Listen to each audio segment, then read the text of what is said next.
Welcome back to Sunday Night in America. People may not like Washington or national politics, but there are some very popular governors across the country delivering results for their states.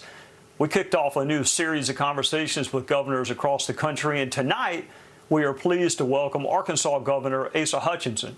Not only is he one of the most popular governors in the country, having won re-election by a 2-to-1 margin, he has a track record of getting things done. Arkansas cut taxes and is a business-friendly state, attracting good jobs and new residents. The governor has also devoted time and resources to improving the state's education system.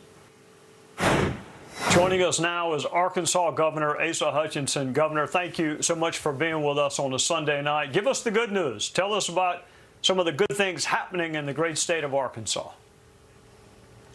Well, thanks, Trey, and it's good to be with you. I appreciate your show and your service in Congress, and you're right. I've served in Congress and in the administration, but there's not a better job of leading a state like Arkansas. Here in this state, as you mentioned, we've lowered taxes. When I came into office, we had a 7% individual income tax rate. That's been lowered to 4.9%. We had $0 in our reserve accounts. Now we have over $1.2 billion in reserve. You mentioned education, and that's been critically important. I said 8 years ago that I wanted to put computer science in every high school in Arkansas. We did that. We became a national leader. We went from 1,100 students taking computer science to over 12,500. We shrunk the size of government. My goal was, let's grow the private sector of our economy more than the government sector. And so we've actually reduced by 14% our state employees, and we're paying them more. We just are utilizing technology to deliver services. And because of all that, this week we did have an announcement from Tyson's that some of their headquarters jobs from Illinois is moving back to Arkansas. This is great news for us. Our economy is growing, and we're delighted with the future for our state. Governor, I think you were a little bit modest when you went down your resume. It includes a lot more than being in Congress. You were the United States Attorney. You did serve in Congress. I think you were also the DEA administrator, if memory serves me correctly. So what's the main difference between serving in state government and federal government? Because you've done both. Well, I mean, first of all, you're dealing with issues that, they impact everybody's lives, whether you're in Washington or here, but they can call you up here. They know you. And so that's what's nice. It's much more personal in the state. But secondly, you're held accountable to get things done. It's not enough to kick it down the road. And we mentioned some of the success stories, but you know, our foster children, we had our foster children program in crisis. We didn't have enough foster parents. I created a task force. We worked on this. We improved our foster care. We started a reentry program to help those wanting a second chance coming out of prison. These are just simple problems that you're having to address and you're held accountable for. Secondly, you really work across the aisle.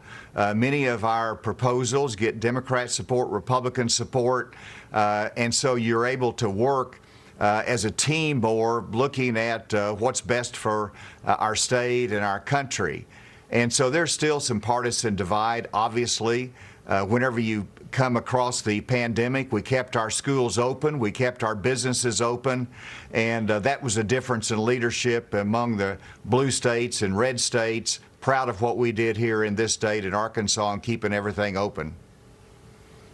All right, Governor, Arkansas, I believe, has term limits. So you are not running for re-election because you cannot run for re-election. You are term limited. Is there any job out there that would entice you to want to stay in public service? Well, you're right. We have 2 four-year terms, so I'll end in January. I've got a lot to do between now and then, finishing strong. But absolutely, whenever you've been involved in public service and the private sector, seeing the impact of what happens in Washington on our lives, you want to continue to make a difference. I'll look for that opportunity. You ask about, there's only one job that would tempt me into public service, and that's just simply because of the crying need in our country for leadership, for change of our energy policy, to get a handle on inflation, and to have the respect across the globe for Ronald Reagan's strong and free America. That's what I would like to see in the future, and we'll see what happens in January.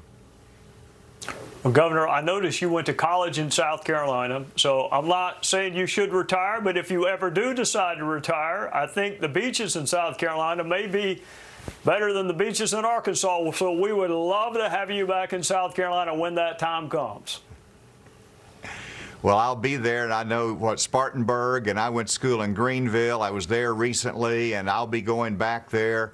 What a great state, and there I actually had a computer science conference there that they're doing well in, and I wanted to brag on them. Great. Next time you're here, let me know, and I'll take you to play golf, and you can give me a few shots. Thank you for joining us on a Sunday night, Governor. Thanks, Trey. Appreciate it.